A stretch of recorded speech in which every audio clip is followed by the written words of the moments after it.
शास्त्रों की बात जाने। धर्म के साथ जिस तरह जीवन एक सत्य है, ठीक प्रत्येक व्यक्ति को ये भी भली भांति पता है कि मृत्यु भी एक ऐसा सत्य है जिसे कोई जितना मर्जी झुठला दे, परंतु इसे बदला नहीं जा सकता।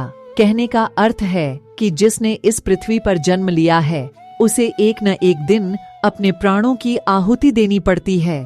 इस बारे में हम में से बहुत से लोगों ने कई बार अपने बड़े बुजुर्गों से कहते सुना होगा कि मृत्यु के बाद मनुष्य शरीर की आत्मा 13 दिनों तक अपने घर में रहती है। मगर ऐसा क्यों? इस बारे में क्या किसी ने सोचा है? अगर नहीं तो चलिए आज आपको इससे संबंधित जानकारी बताते हैं और जानते हैं कि आखिर क्यों मृतक शरीर की आत्मा 13 दिनों तक अपने घर में भटकती रहती। साथ ही साथ ये भी बताएंगे कि 13 दिनों तक मृतक के नाम का पिंडदान क्यों किया जाता है। बता दें कि गरुड़ पुराण में इस बारे में विस्तार से बताया गया है। गरुड़ पुराण में बताया गया है कि जब किसी व्यक्ति की मृत्यु होती है तो यमराज के यमदूत उसे अपने साथ यमलोक ले जाते हैं। यहाँ उसके अच्छे और बुरे कर्मों का हिसाब होता है और फिर 24 घंटे के अंदर यमदूत उस प्राणी की आत्मा को वापस घर छोड़ जाते हैं। यमदूत के द्वारा आत्मा को वापस छोड़ जाने के बाद मृतक की आत्मा अपने परिजनों के बीच भटकती रहती है और अपने परिजनों को पुकारती रहती है, लेकिन उसकी आवाज को कोई नहीं सुन पाता। यह देखकर मृत व्यक्ति की आत्मा बेचैन हो जाती है और जोर जोर से चिल्लाने लगती है। इसके बाद आत्मा अपने शरीर के अंदर प्रवेश करने की कोशिश करती है, लेकिन यमदूत के पास बंदिश होने के कारण वह मृत शरीर में प्रवेश नहीं कर पाती।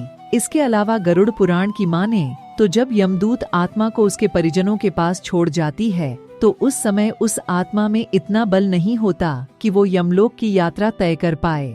गरुड़ पुराण के अनुसार किसी भी मनुष्य के मृत्यु के बाद जो 10 दिनों तक मकिया जाता है उससे मृतक आत्मा के विभिन्न अंगों की रचना होती है और जो 11वें और 12वें दिन पिंडदान किया जाता है उससे मृतक आत्मा रूपी शरीर का मांस और त्वचा का निर्माण होता है और जब 13वें दिन 13वीं की जाती है तो उस दिन मृतक के नाम का पिंडदान किया जाता है। उसी से ही वो यमलोक तक की यात्रा तय करते हैं। अर्थात मृत्यु के बाद मृतक के नाम का जो पिंडदान किया जाता है उसी से ही आत्मा को मृत लोक से यमलोक तक यात्रा करने का बल मिलता है। इसलिए ही गरुड़ पुराण में बताया गया है जब किसी मनुष्य की मृत्यु हो जाती है तो उसकी आत्मा 13 दिनों तक अपने परिजनों के पास घर में भटकती रहती है और उसके बाद आत्मा मृत लोक से यमलोक की ओर निकल पड़ती है, जिसे पूरा करने के लिए उसे 12 महीने यानी कि 1 साल का वक्त लगता है। इतना ही नहीं,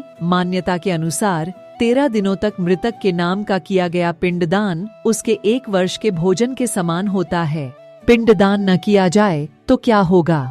इसके अलावा बता दें, अक्सर लोगों के मन में ये सवाल भी जरूर आता है कि अगर किसी मृत व्यक्ति के नाम का पिंडदान नहीं किया गया तो क्या होता है। तो दोस्तों आपको बता दें कि इसका भी वर्णन गरुड़ पुराण में किया गया है। जी हाँ, जिस मृतक व्यक्ति का पिंडदान नहीं किया जाता यमदूत उसे 13वें दिन जबरदस्ती घसीटे हुए यमलोक की ओर ले जाते हैं और मृतक व्यक्ति की आत्मा को इस दौरान काफी कष्ट उठाना पड़ता है। इसलिए हिंदू धर्म में मनुष्य की मृत्यु के बाद 13 दिनों तक पिंडदान करना आवश्यक माना गया है। इसके अलावा आपको बता दें कि 13वें दिन परिजनों के द्वारा मृतक व्यक्ति के नाम का जो भोज करवाया जाता है, अगर वह कर्ज लेकर किया जाए तो मृत व्यक्ति की आत्मा को शांति नहीं मिलती।